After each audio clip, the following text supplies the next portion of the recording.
1, 2, 3, yeah!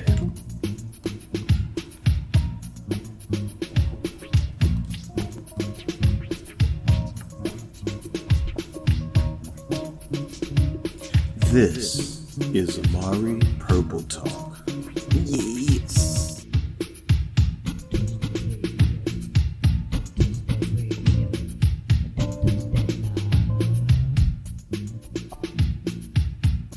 Welcome to episode 54 of Amari Purple Talk. But at least for today's episode, it's going to be Amari Sign of the Times Talk, a Prince podcast where I share my thoughts on the purple musical singularity.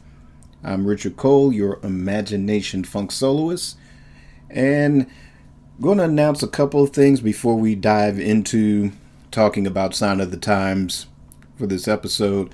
But even before I do that, we're going to take a moment and acknowledge the passing of Chadwick Boseman. He passed away on Friday after a long battle with colon cancer, something that hardly anyone was aware of. So when this news was announced, it took every single one of us completely off guard. But the magnitude of his body of work, the magnitude of his work ethic, determination, his character, everything, I think, we were sort of taking it for granted during Black Panther, where all the speeches and the importance of this particular piece of work and how inspiring it is, not only as a piece of mythology, but inspiring in a way that showed total representation, that was not stereotypical, just everything that is the clips that have been shared just over this weekend, just viewing it with hindsight,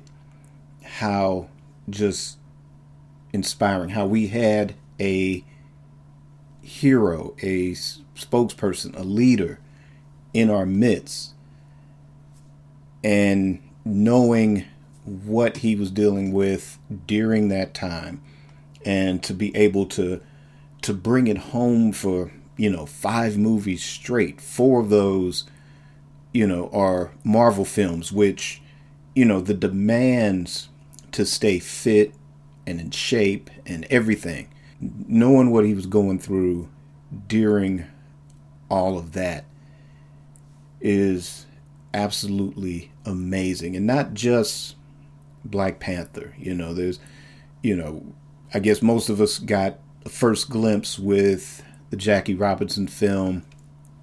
I took notice of that. But for me, what really made me feel that this was going to be one of the greatest actors of the ages was James Brown. That is not an easy role to take on. And even though I enjoyed the movie overall, to me, his performance elevated what would have been in the hands of any other actor a very mediocre film. His performance elevated that film to, it made it a better film because he was a part of it.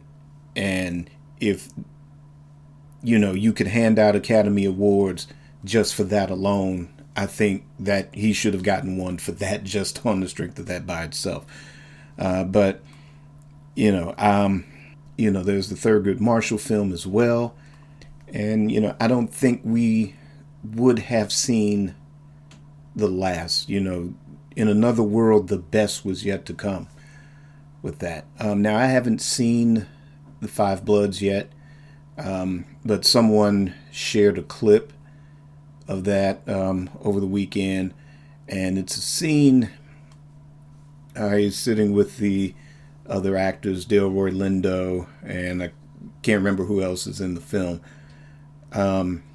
but he's singing Marvin Gaye's God is Love. And, for me, like I said, I hadn't seen the film yet. And, I just couldn't resist just viewing the clip. But with that, I've been, trying not to let the shock, or be so overwhelmed by grief. But that, that particular clip there, I mean, the thing is, the takeaway when there's when someone is, in our perception, sort of ripped out of the picture that way, but to know this person's journey and how he was making a difference, through his work, is to take that inspiration and, find out how it has relevance in our own lives. And, it shouldn't stop here. I don't think, as on an individual level, it shouldn't just stop there. Whatever it is that we want to achieve in life, we should kind of carry, if nothing else, a minimum of that example with us every day. And to put forth that excellence in our own lives. And as far as the mission that he wanted to help accomplish with Black Panther, when the SAG Awards Best Ensemble award, that speech where the success of this film will be measured when there is a Black Panther 2. I know it's too soon, too early. I know that Ryan Coogler in his statement said that he was unaware of the magnitude of illness that Chadwick was battling. But I would say over time, to continue the momentum of representation, diverse representation, for us to tell our stories in a diverse manner and not in a stereotypical way, yes, by all means, there should be a Black Panther 2, and 3 and 4 and down the road. But at the same time, those of us that are creators, we should continue to contribute to creating content that will open the doors for more brothers and sisters with that type of insight, determination, and work ethic to create opportunities to create more diversity. So with that said, let's have a moment of silence for Chadwick Boseman.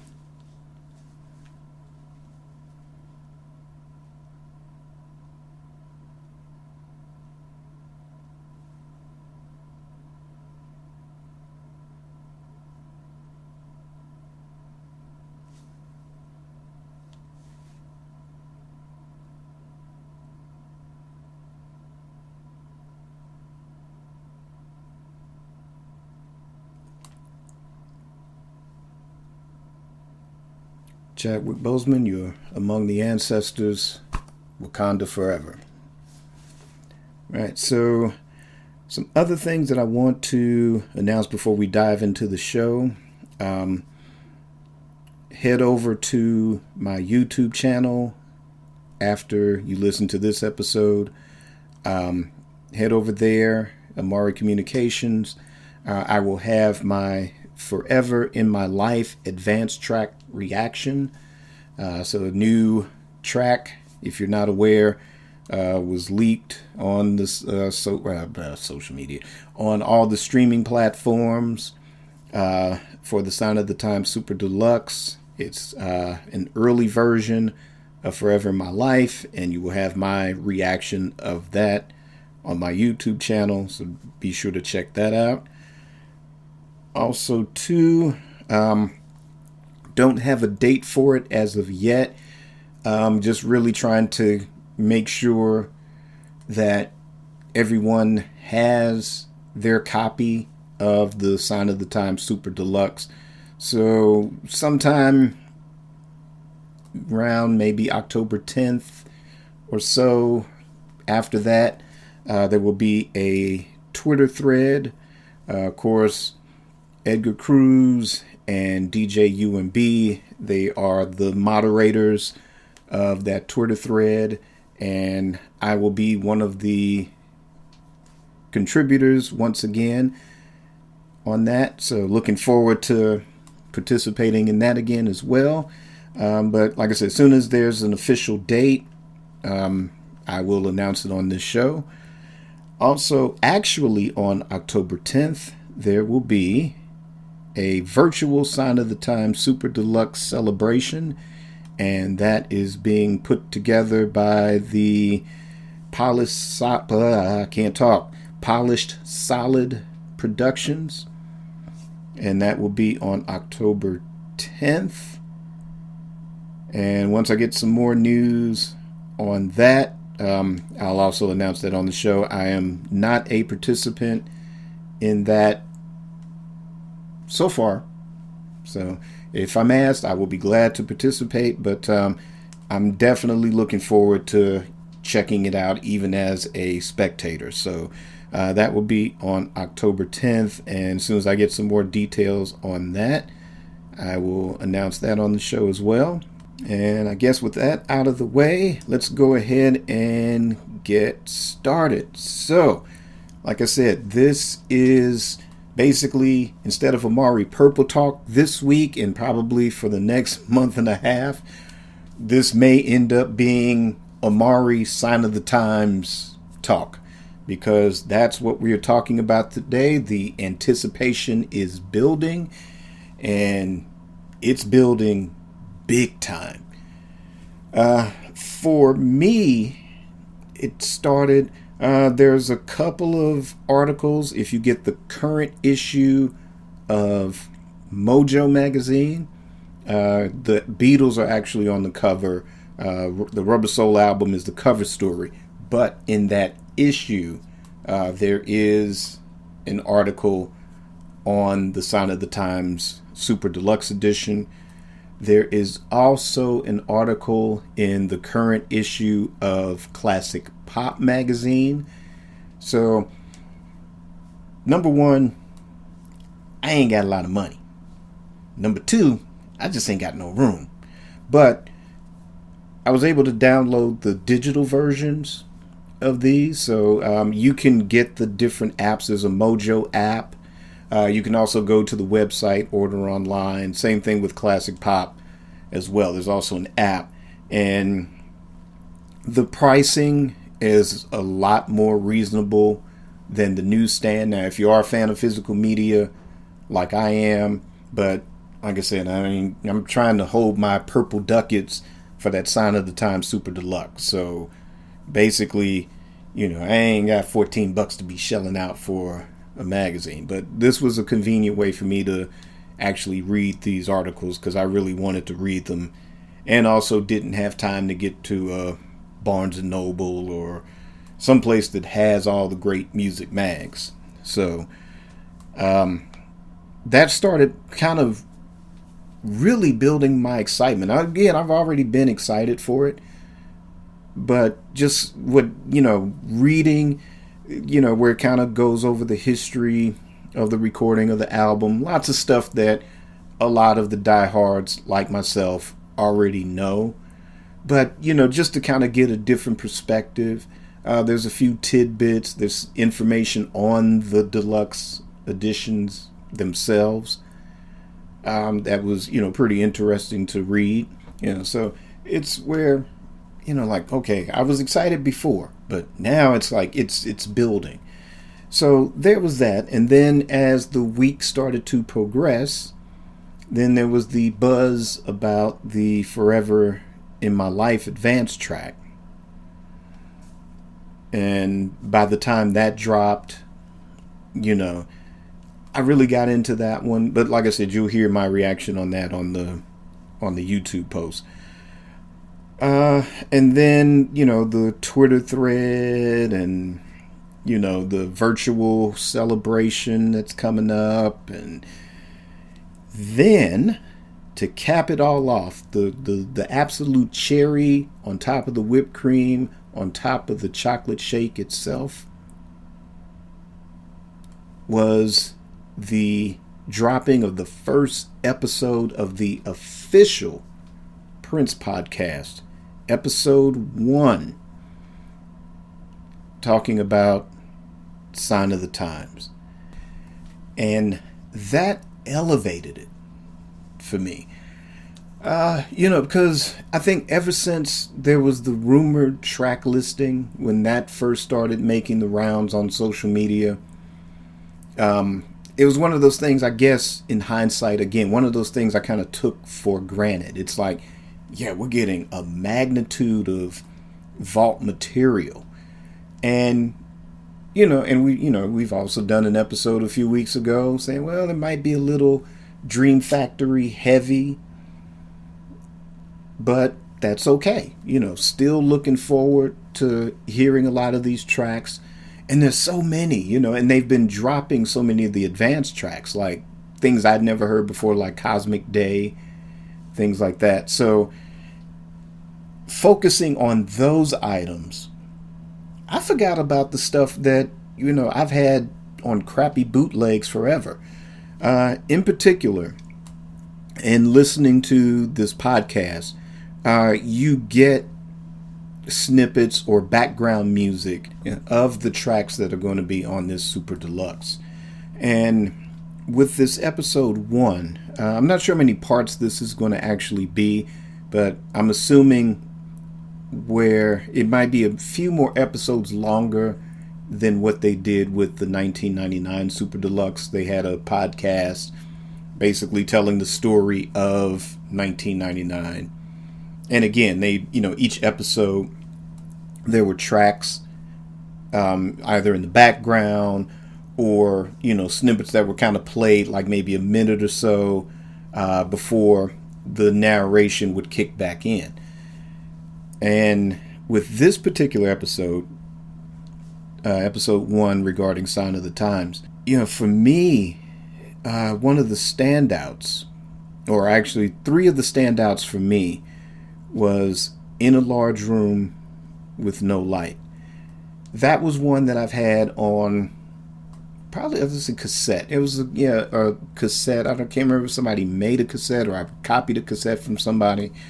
But it wasn't the greatest. I mean, it's a little bit clearer than some of the other bootlegs that I've had over the years.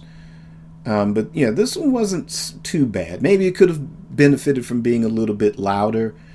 But it wasn't too crappy of a quality as far as that goes. But hearing just the 30 seconds or a minute of this particular track where it's clean and it's mixed and mastered and, good quality.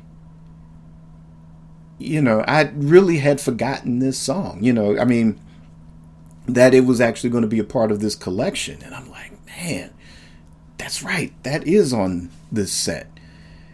And the second track that I took notice of was there's an early version, or I would say early version of Strange Relationship with Lisa and Wendy's output more up front on the track. They do get a bit of a credit on the actual Sign of the Times album, but you could tell they're buried in the mix, really buried in the mix on the official album version of it. But hearing the original version, which I guess was going to be on Dream Factory, this song, it's on another level. You recognize it as Strange Relationship, but with the sitars brought up front more, and their musical contributions brought more to the front in the mix, in that it does make it slightly a different song. And again, I enjoyed it, because I'm big into the Beatles, and with that, a lot of George Harrison's Eastern influence on the Beatles with, Love to You on Revolver, Within You and Without You on Sgt. Pepper, The Inner Light, things like that. So I'm a fan, or I got into Indian music basically through that influence. So to hear what they were doing, or Lisa and Wendy were doing on Strange Relationship with the sitar, and it kind of gives it that sort of Beatlesque flavor a little bit. Yeah, it's like, oh, I'm excited for that. That's going to be on the deluxe edition. And the sort of, I guess, uncut version of Power Fantastic, which was officially released, or the version that we got on the hits and the B-sides, was pretty good. It was good to have an official copy of it, because that's another one I've had as a bootleg for, quite a few years prior to the hits and the B-sides being released. And it was cool to have an official version of that, because I love that song a lot. That is probably, if I did a top 10 of my favorite bootleg tracks, that would probably be in the top 10 somewhere. But again, to hear it with the 2020 mix of the master, and hearing the uncut with Prince giving his instructions to the band prior to the track being kicked off, again, it's like, I can't wait. I want September 25th to be now, and if not now, I want September 25th to be tomorrow, because I need to hear this stuff in full. And again, I forgot, just really, or either forgot or took for granted what was actually going to be on this Super Deluxe edition. And let's not also forget that sort of at the beginning of the episode, you had a snippet of the title track of Sign of the Times playing, and it's remastered, and it sounds great. It's, it sounds full. Again, like I said, the best listening experience to the Sign of the Times album is on vinyl.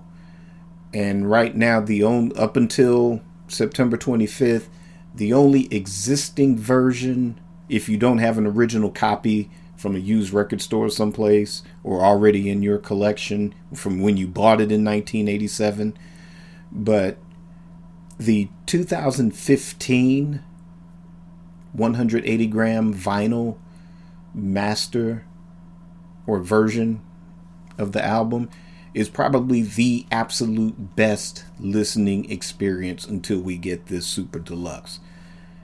And I tell you, hearing that snippet on the podcast was it's amazing.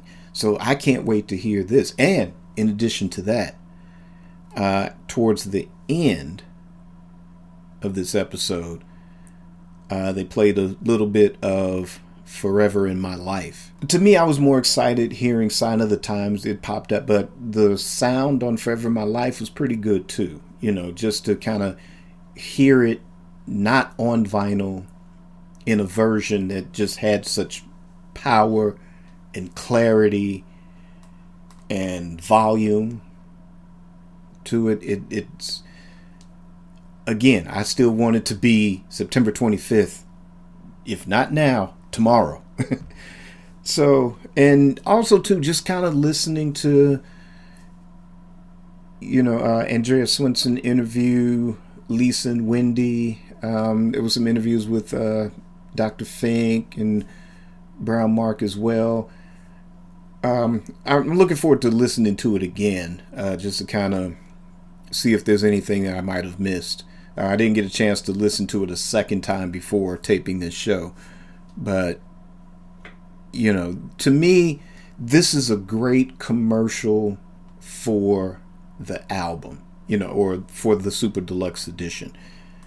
I really did enjoy the podcast for 1999 when that came out, because again, that was something that it built Mike's.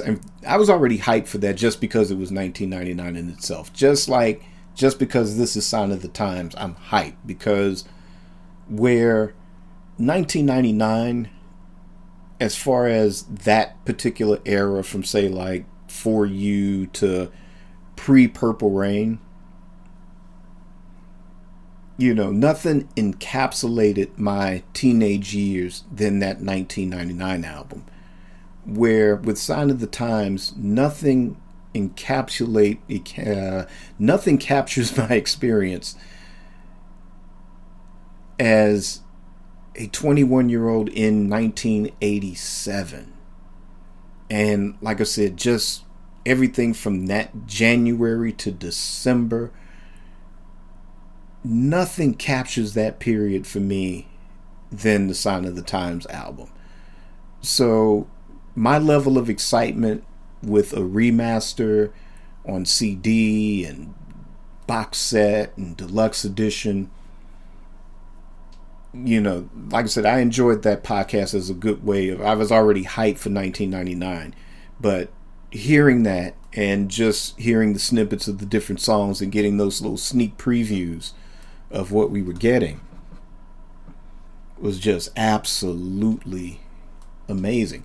And I think with this one even more so, just because that 1999 is my favorite Prince album for my teenage years, period. Sign of the Times is my favorite Prince album, period. Bar, any era, any genre. And I know that's at the chagrin of a lot of people way younger than I am. That, it's like, oh, musicology is the best, or, the 90s were the best. But again, you have to look at where I was and what I was, like I said, at 17 or 21, and this stuff was unfolding in real time. At 17, 1999 was present. It wasn't past tense. Like, for me, getting into the Beatles, they were broken up 6 years by the time I got into them. So there was a history, there was a past, and for me, it was sort of their early era. I was 10 and hadn't gotten to Revolver yet. So by the time I got a hold of Revolver, that album, which is about as old as I am, it was still 8 years after they broke up. It was like I got Revolver, and then the next year, I got the next Wings album that was coming out. So when I kind of see a lot of the younger generations, that's, if the 90s were your gateway, if musicology or Rainbow Children was your gateway, I get that. And then that everything else is sort of history. But for me, like I said, 1999 was present tense when I was 17. Sign of the Times was present tense. Basically, Sign of the Times was basically maybe not so much as how it ended up, but the tone of that album and the level of maturity, lyrically, musically, that was what I personally wanted from Prince's next album after 1999. And this was a period before any of us knew he was making a movie, and let alone it being Purple Rain. And granted, Purple Rain is the next level, and it did what it did.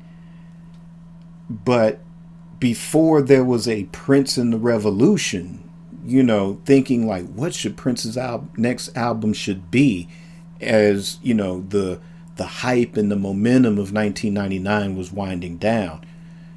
That sort of deep tone, that sort of deep funk, that sort of deep soul, and like I said, that level of maturity lyrically, that was what I always felt should have been the next step. If there was no Purple Rain film, no Purple Rain movie or anything, or even if it wasn't the next one in 2 or 3 years, had, no Around the World in a Day, no Parade, for anything that would have said produced, performed, written, and arranged by Prince, that particular tone from Sign of the Times is what I was thinking at, 17 and 18, like this is what really it should be before, like I said, again, before we knew what a Purple Rain was, or that, we even knew he was making a film. And, even I guess now with my level of excitement is having had that history of Sign of the Times, and over the years learning the history of what it took to put that album together, knowing that there was going to be a Prince and the Revolution album, Dream Factory, but he disbanded the Revolution, now we know why. Then there was a Camille, then there was Crystal Ball, and then there's this turmoil with the record company. So all of this stuff that we know now, we'll kind of get to see spelled out in this Super Deluxe edition. And again, like, I've said many times in previous episodes, I also feel that somewhere down the line, we'll probably get a more comprehensive something from Sony, where it's the complete Sign of the Times sessions, where we'll get the entire history at some point, but, like I said, what's coming out now, I'm hyped for it, excited for it. I can't wait till the next episode of this Prince podcast when, I'm sure there'll be more snippets of other songs, and they'll have a lot of, there's so much ground to cover. This is 3 discs worth of vault material, where we got like maybe 2 with the 1999 Super Deluxe, and of course with the Purple de Rain. Yes, the Purple de Rain album. Yes, Purple de Rain. Anyway, so just the 1 disc of bonus tracks with that. So I'm looking forward to the next episode of the podcast. And you can check that out. It is also on your favorite podcast platform. So by all means, check out this episode. Especially if you're kind of not familiar with the Sign of the Times album, like I said, or if you hear guys and girls like me saying, hey, this is my favorite Prince album of all time. They even acknowledge that in this episode, because like I said, it was a quantum leap. Once he returned to that sort of Prince in solo mode, there's no more revolution, so there was no more trying to go far out in a way like the Beatles. This is Prince kind of, I don't know, I would say more like a Bob Dylan to me, where it's, I'm going to go in this direction. And, it is a very important milestone in his career. This is sort of, there was so much going on personally that, again, if you read the Mojo article and if you listen to this podcast, you get a real sense of how personal this is. And I don't want to cover too much ground on that aspect of it, because it's something that I'm going to address in other mediums over the next month or so.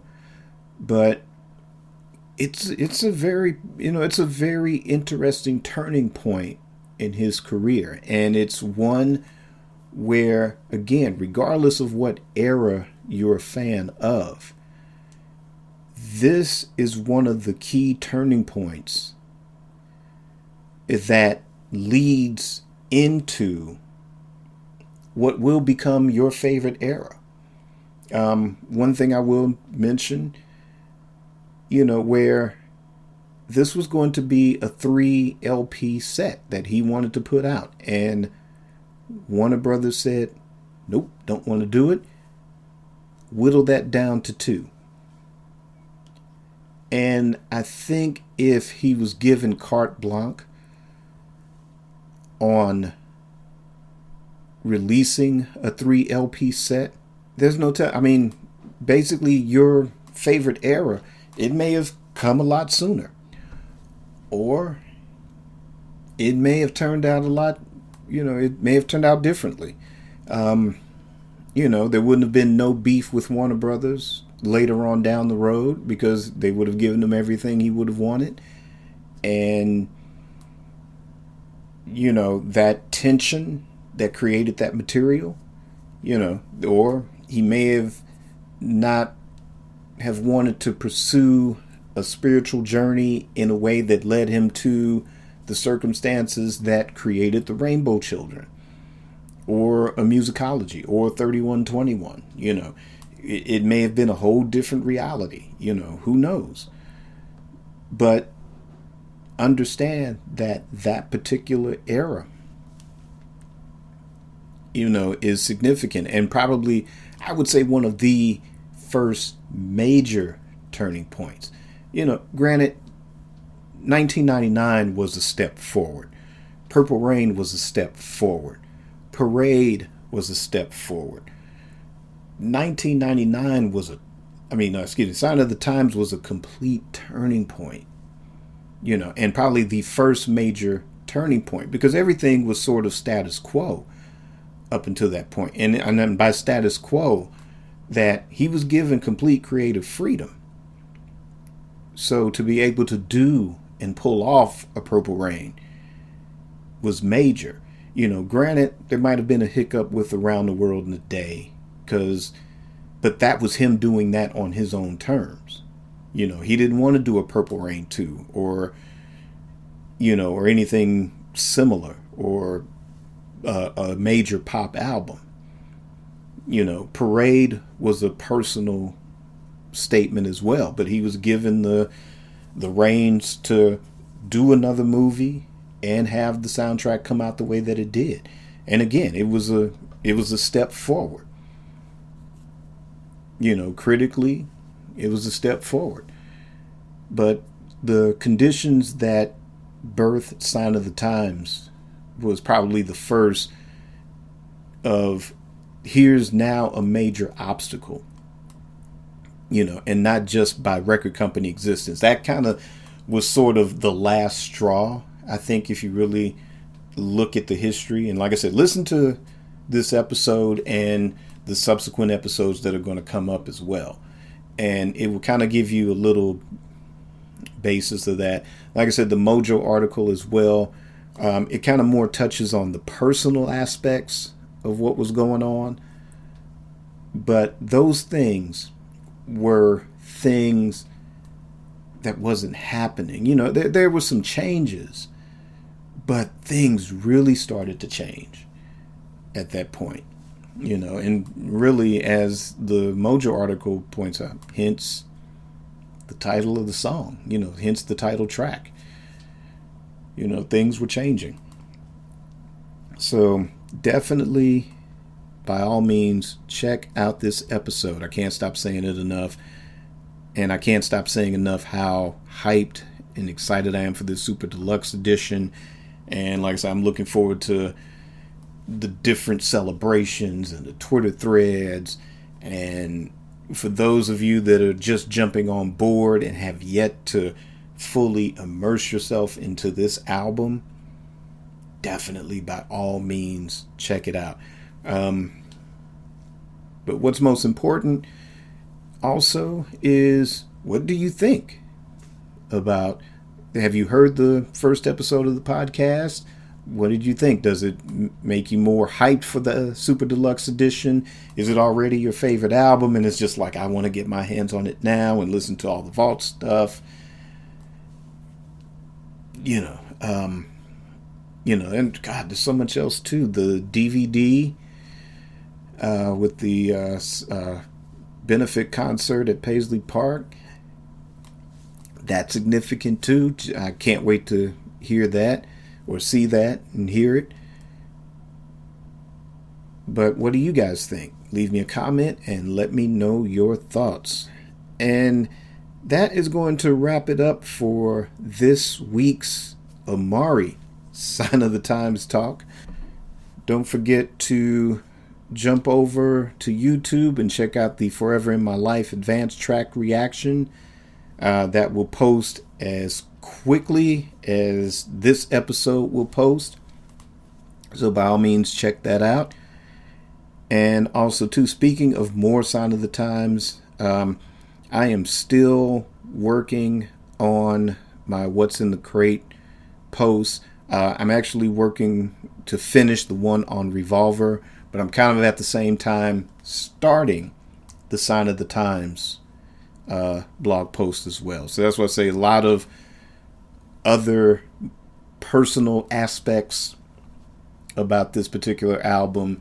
That's one of the mediums in which I will be expressing those views. So be on the lookout for that. Hopefully in the next week or two, I can have both of those articles ready to roll. So be on the lookout for that, folks. Also, too, I don't know if I mentioned it, but I've got the notes, or I've got the link in the show notes. The 3121 Prince Twitter thread that has now been archived on purplepix.net. So by all means, check out the link in the show notes. If you haven't had a chance to read all of the threads, they're all there. Check them out. They're all great. Let's see, mine is on Black Sweat, so check that out as well.